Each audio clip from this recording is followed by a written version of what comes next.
Fi ydi o. Guys. Fi ydi o. Ath o'n really hawdd. Do.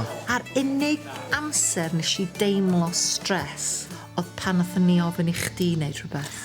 Doedd y cyfarwyddiadau ddim mor straightforward o hynna. Ti'n mynd i recordio neges. Dor o llais posh ti ymlaen. Dwi'n gorau dal hwn fawr ran. A dyn unwaith mae'r bip yn dod, dwi'n gorau gadael yna. Be ti'n mynd i ddeud? O, dwi wedi methu'r bip. Hello? Does neb actually yna. O, ie, na, gos. Does neb yna. Pwy dyddi yma sydd yn recordio negas ffôn? Yr unig adag dwi'n gorau wneud o di gan i Gymru. Diolch am bleidleisio dros gan rhif un. Just gwranda am Beep. beep. Llongyfarchiad y mawr, Carys a Gareth. Gadewch neges ar ôl y tôn.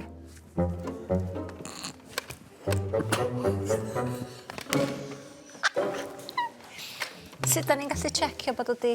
Dwi'n gwybod lle mae hwnna di mynd, fan. So dor o fel lawr. Na, achos os dwi'n neud o lawr, mae'r boi mynd i siarad efo fi eto. Hello? Dio ddim yna. Dio ddim yna, Trystan. Dwi'n nervous i gyd o'n. So ti'n actually angen codi'r handset o gwbl mwyn recordio'r greeting yma. A dwch chi wneud o tro nesa, de? Llongyfarchiad y mawr, Carys a Gareth. Gadewch neges ar ôl y tôn. Llongyfarchiad y mawr. Yay! Fi ydi o. Fi ydi o, guys. Fi ydi o.